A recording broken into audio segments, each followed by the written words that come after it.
Pul haqidagi negativ ustanovkalaringizni transformatsiya qilish texnikasi.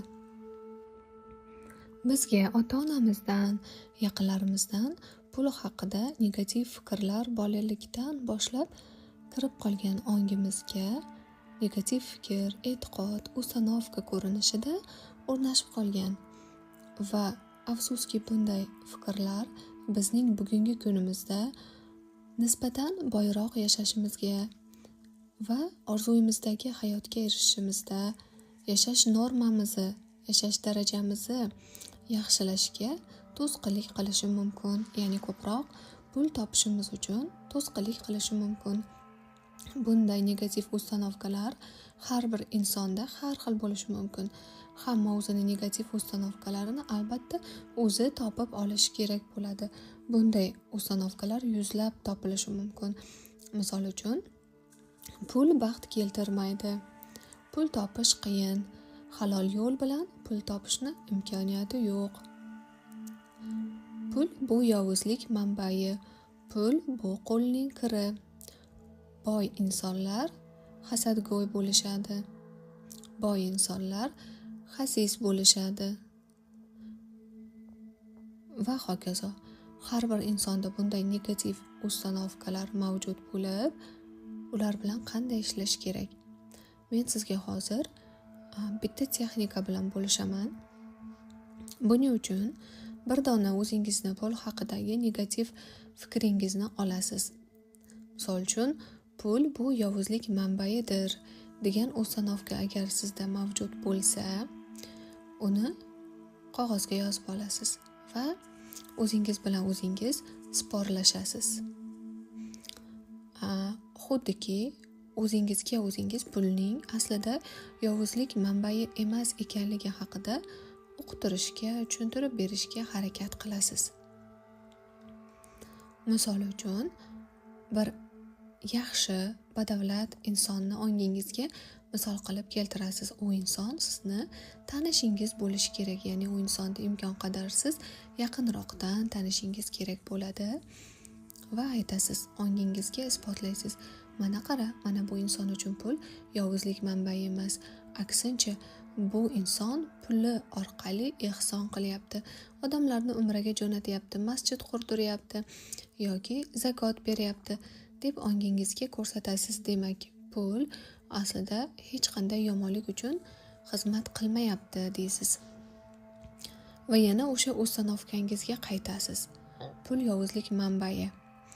Hali ham o'sha e'tiqod, o'sha ustanovkaga shu darajada qattiq ishonyapsizmi yoki ishonchingizding miqdori biroz bo'lsa-da pastladimi?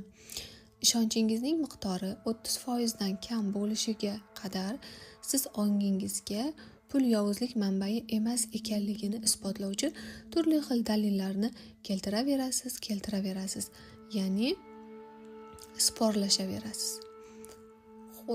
Yana aytasiz, agar yana hali ham pul bu yovuzlik manbai degan fikrga ishonib turganligingizni his qiladigan bo'lsangiz, ana endi biror bir puli kam inson, lekin ana shu kam puli bilan ham yomonlik qilayotganligini ongingizga ko'rsatishingiz mumkin. Misol uchun, folbinga boradigan insonlar o'zi ularni puli kam bo'lsa ham o'zidagi mana shu kam pullarni yovuzlik maqsadida, kimnidir issiq sovuq qilish maqsadida, kimnidir ish yo'llarini berkitish va yana kimnidir oilasini ajratish maqsadida har xil rituallarni amalga oshirishadi. Ya'ni kimgadir borib ana shu pullarni to'lashadi. Demak, pul bu yovuzlik manbai bo'lishi aslida bu bizni boy yoki kambag'alligimizga qaralmaydi. Bu bizni xarakterimizga bog'liq ekanda. Agar biz xarakterimiz yaxshi bo'lsa, pullarni to'g'ri maqsadlarda ishlatadigan bo'lsak, demak, pullar biz uchun faqat yaxshilikka xizmat qiladi. Agar bizning xarakterimiz yomon bo'lib, biz past vibratsiyali ishlarni qiladigan bo'lsak, demak, pullar haqiqatan ham yovuzlik manbaiga aylanishi mumkin ekan. Demak, pulni qay yo'sinda sarflash aslida bizning ixtiyorimizda turgan narsa ekan degan xulosaga kelasiz va yana o'sha ustanovkangizga qaytasiz. Pul yovuzlik manbai. Hali ham shunga ishonyapsizmi? Yoki ishonchingiz biroz pastladimi? Xuddi shunday qilib ongingizga isbot ko'rsatishda davom etasiz toki pul yovuzlik manbai degan ishonchingiz bora-bora so'nib borsin va 30% dan kamayishi kerak. 30% dan kamayganini his qilganingizdan so'ng ana endi pul bu yaxshiliklar manbai deb yozishingiz mumkin yoki o'zingizga mos ravishda ana shu pul yovuzlik manbai degan fikringizni teskari tomonga o'girib sizni quvontiradigan jumlani tuzishingiz kerak bo'ladi.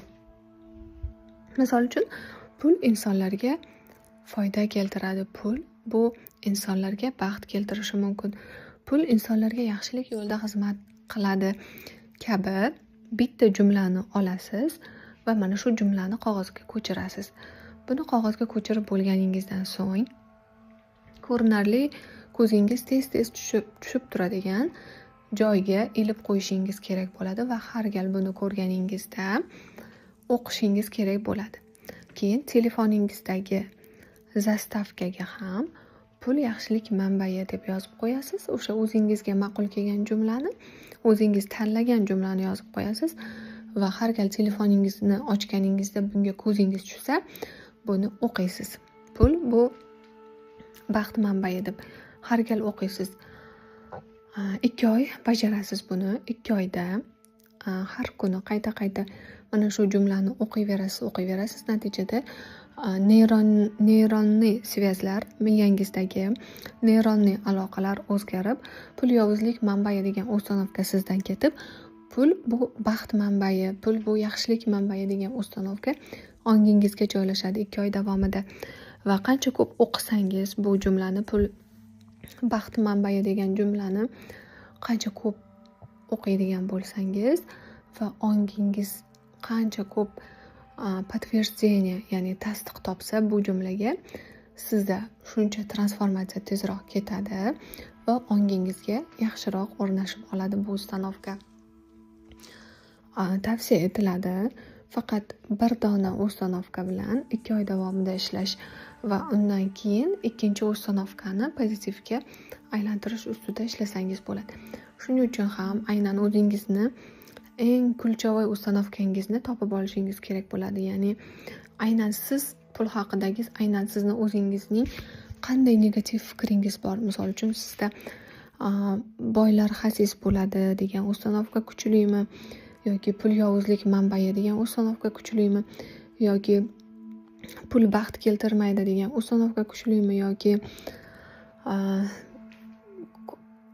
halol yo'l bilan katta pullar topish mumkin emas degan uстановка kuchlimi. Ulardan bittasini tanlab olasizda 2 oy davomida praraботка qilasiz, ya'ni ishlaysiz. Bu an'anaviy psixologlar tavsiya qiladigan uslub bo'lib, bu albatta juda ham zo'r ishlaydi. Albatta sinab ko'ring. Sinab ko'rmaguningizgacha, bajarib ko'rmaguningizgacha hech qachon hech qanday natijaga erisha olmaysiz. Ya'ni biror bir ilmni oldingizmi, o'rgandingizmi, uni albatta sinab bajarib ko'rishingiz kerak bo'ladi. Ana shundagina hayotingiz o'zgarishni boshlaydi. Agar bu kanalimizdagi audiolarni shunchaki eshitib, yaxshi ekan, zo'r ekan deb e'tibor qilmaydigan bo'lsangiz, ya'ni vazifalarni bajarmaydigan bo'lsangiz, unaqangida hayotingizga o'zgarishlar kirib kelmaydi, ya'ni natijaga kafolat bera olmaymiz. Qachonki siz bu kanaldagi vazifalarni bajarar ekansiz, sizda biror bir savollar tug'ilsa, albatta kommentariyada savollaringizni qoldiring yoki bajarib ko'rsangiz natijalar bo'lsa, kommentariyalarda natijalaringiz bilan bo'lishing va albatta o'zingizga dugona topib olib, u bilan birgalikda ishlang. Shunda bir-biringiz bilan anglashlaringizni va natijalaringizni bo'lishib turasiz va kommentariyalarda bo'lishsangiz, biz ham sizlardan juda ham minnatdor bo'lamiz. Va kimda kim pul haqida negativ fikrlarga ega ekanligini bilsangiz, ushbu videomizni unga jo'nating, like bosib obuna bo'lishni unutmang va o'zingizni fikrlaringiz bilan albatta bo'lishni unutmang. Chunki sizni fikringiz biz uchun juda ham qadrli va juda ham muhim. Keyingi videolarimiz, audiolarimiz qaysi mavzularda bo'lishini istarsiz bu haqida ham istaysiz bu haqida ham o'z fikrlaringizni qoldiring va imkon qadar ko'proq insonlarga bo'lishing bu kanalimizni.